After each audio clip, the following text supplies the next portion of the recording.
तो ये जो टॉपिक है इंटीरियर ऑफ द अर्थ, ये ज्योग्राफी का काफ़ी इम्पोर्टेंट टॉपिक है। तो 6 to 12 ये हर क्लास में हम ये टॉपिक देख सकते हैं और इससे अक्सर इम्पॉर्टेंट क्वेश्चंस भी आते हैं, चाहे वो आप 6 to 12 में हो, एग्ज़ाम हो रहा हो आपका स्कूल में, चाहे वो कॉम्पिटिटिव लेवल पे हो। तो इसके कुछ इम्पॉर्टेंट मल्टीपल चॉइस क्वेश्चंस देखते हैं। So first question is, direct question पूछा गया है, what is the radius of earth? 6371 kilometre. The deepest mine in world has reached about 12 kilometre. तो ये क्लास 11th की ज्योग्राफी एनसीईआरटी के अकॉर्डिंग यही आंसर है, 12 kilometre. The study of earthquake waves provides information. तो जो अर्थक्वेक वेव्स होती है उसकी जो स्टडी होती है, हमें उससे क्या पता चलता है? क्या हमें उसके बारे में एटमॉस्फेयर से इससे हमें एटमॉस्फेयर के बारे में पता चलता है, या ओशन, या क्लाइमेट? तो इसका सही आंसर है interior of the earth. Earthquake waves जो होती हैं वो दो टाइप की होती हैं, एक होती है बॉडी वेव्स और एक होती है सरफेस वेव्स। नेक्स्ट क्वेश्चन है हमारा, the discontinuity between crust and mental is called. तो क्रस्ट 3 लेयर्स होती हैं, आपको पता होगा, क्रस्ट, मेंटल और कोर। तो यहाँ पे यही कहा गया है, जो डिसकॉन्टिन्यूटी क्रस्ट और मेंटल के बीच में होती है उसको किस नाम से जानते हैं? तो ये हो गया आपका Moho discontinuity. Next question, the discontinuity between mantle and core. अब यहाँ पूछा है मेंटल और कोर के बीच में जो डिसकॉन्टिन्यूटी होती है उसको क्या नाम दिया गया है? तो उसका नाम है Gutenberg discontinuity. Next question is, outermost layer of the earth क्या होती है? क्रस्ट को कहते हैं। क्रस्ट में 2 लेयर्स होती हैं, एक होती है कॉन्टिनेंटल और एक होती है आपकी ओशनिक। और कॉन्टिनेंटल और ओशनिक, इनको 2 नाम से जाना जाता है। मतलब कॉन्टिनेंटल के लिए एक टर्म यूज होता है, एक टर्म यूज होता है ओशनिक के लिए।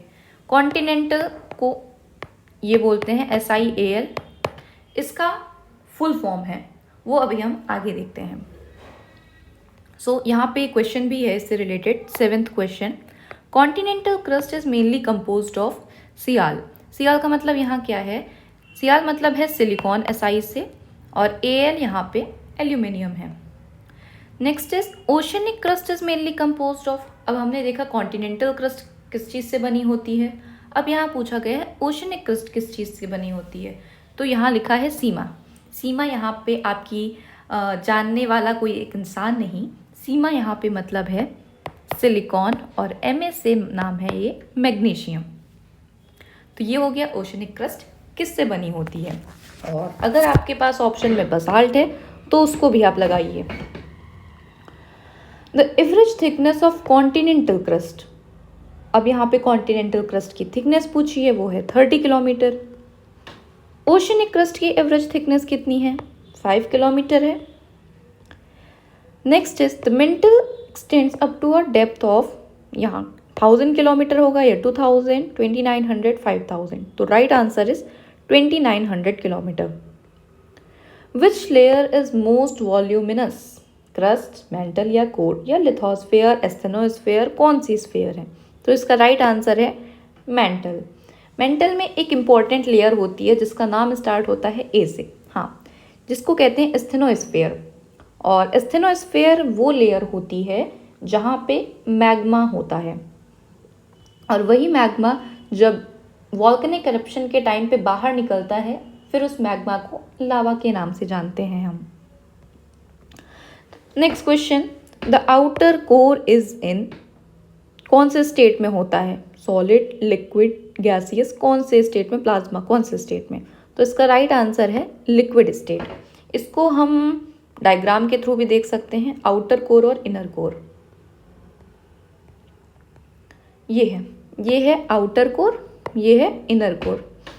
तो इनर कोर हमारा सॉलिड स्टेट में होता है और आउटर कोर होता है लिक्विड स्टेट में।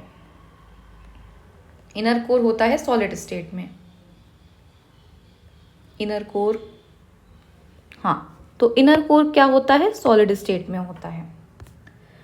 The main elements of the core, जैसे हमने अभी देखा था ओशनिक क्रस्ट के में कौन से एलिमेंट्स होते हैं, कॉन्टिनेंटल क्रस्ट में कौन से एलिमेंट्स होते हैं, वैसे ही यहाँ पूछा गया है कोर कौन से एलिमेंट्स से बना होता है मेनली, तो उसका राइट आंसर है निकल और आयरन, Ni निकल और Fe ferrum iron. The temperature increases towards the centre of the अर्थ, इसके लिए कौन सा टर्म यूज होगा, इसके लिए टर्म यूज होगा geothermal gradient. Which wave can not pass through liquid, तो ये एक इम्पॉर्टेंट टॉपिक है एनसीईआरटी में वेव्स को लेकर के। अर्थक्वेक की वेव्स, जैसे हमने पहले भी डिस्कस किया, body waves, surface waves, body waves में आती है प्राइमरी वेव, सेकेंडरी वेव, तो यहाँ पे इससे रिलेटेड एक क्वेश्चन है कि which wave can not pass through liquid, तो उसका सही आंसर है एस वेव्स। तो दो वेव्स होती हैं, प्राइमरी वेव्स और सेकेंडरी वेव्स। उसके बाद नेक्स्ट क्वेश्चन है विच वेव्स आर फास्टेस्ट, कौन सी वेव सबसे ज़्यादा फास्ट जो है ट्रेवल करती है, तो right answer is P waves. P waves का मतलब है primary waves. Next question is the shadow zone of S waves indicates, S waves का शेडो जोन क्या इंडिकेट करता है कि कोर जो है वो लिक्विड है। अब शेडो जोन का मतलब क्या होता है, तो शेडो जोन वो रीजन है अर्थ का जहाँ से अर्थक्वेक वेव्स जो है ट्रेवल नहीं कर सकती हैं, जहाँ से वो पास नहीं करती हैं, तो the shadow zone of S waves को कहते हैं हम। ये क्या इंडिकेट करता है, तो ये इंडिकेट करता है कि कोर जो है लिक्विड है। तो इसका मतलब ये है लाइक ये है सॉलिड इनर कोर, ये है लिक्विड आउटर कोर। तो लाइक एस वेव्स जो है हमने पढ़ा था कि कौन से उससे ट्रेवल नहीं करती, लाइक क्वेश्चन था, लेट्स सी कहाँ गया, मेंटल थिकनेस, आई थिंक इसमें हमने डिस्कस नहीं किया है ये पार्ट अभी, वो अभी आगे आएगा तो ज़्यादा क्लियर हो जाएगा, देखते हैं। ठीक है, तो इसका राइट आंसर है कोर इज लिक्विड। तो ज़रूरी नहीं है कि एस वेव्स जो है सारे मीडियम से ट्रेवल कर सकें, सॉलिड से भी लिक्विड से भी, तो उसके बेसिस पे ये जो है क्वेश्चन यहाँ पे बनाया गया है। द लिथोस्फेयर इंक्लूड्स, लिथोस्फेयर में कौन कौन सी लेयर आती है, तो एक तो आता है, एक क्रस्ट आती है, उसके बाद अपर मोस्ट मेंटल आता है। Asthenosphere lies below, asthenosphere lies below lithosphere. Next question is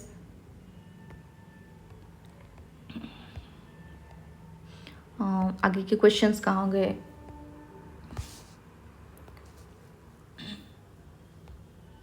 तो हमने कहाँ तक कर लिया था,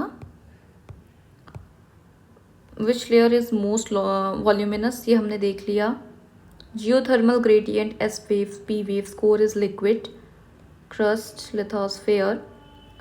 next question is the asthenosphere is important because,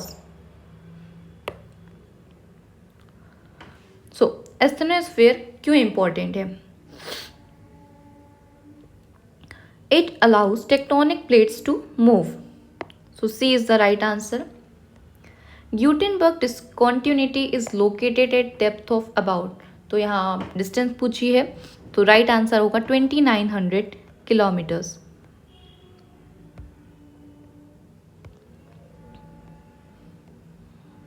the layman discontinuity separate करती है कौन सी दो लेयर्स को,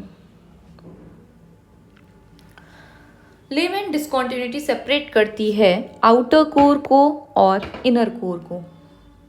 which layer has the highest density, कौन सी लेयर की हाईएस्ट डेंसिटी होती है, core.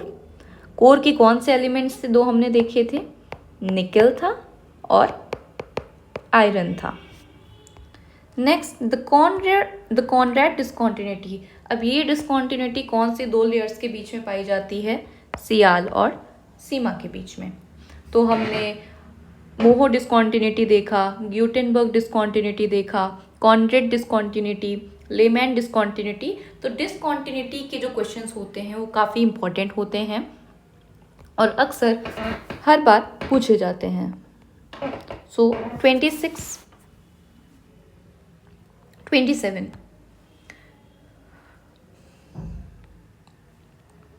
The main source of information is about the interior of the earth.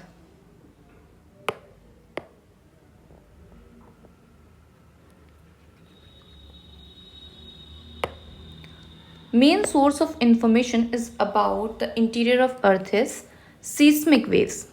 तो इस चैप्टर में जो इंटीरियर ऑफ अर्थ ये जो चैप्टर है इसमें ये भी जो है बताया गया है डायरेक्ट सोर्स होते हैं कुछ अर्थ के इंटीरियर के बारे में जानने के लिए और कुछ इनडायरेक्ट सोर्स होते हैं। लाइक माइनिंग डायरेक्ट सोर्स में आता है, वॉल्केनिक करप्शन डायरेक्ट सोर्स में आता है, ग्रेविटी की वैल्यू भी जो है इसमें दी गई है, ग्रेविटी की वैल्यू ये इनडायरेक्ट सोर्स में आएगा।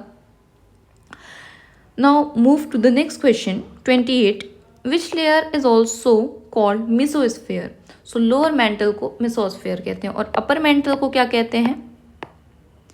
अपर मेंटल को कहते हैं स्टेनोस्फीयर।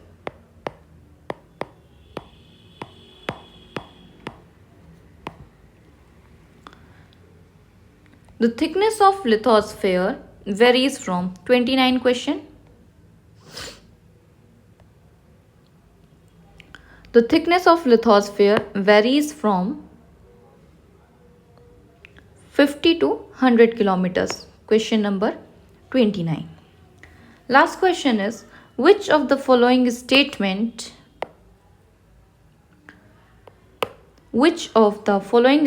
is correct?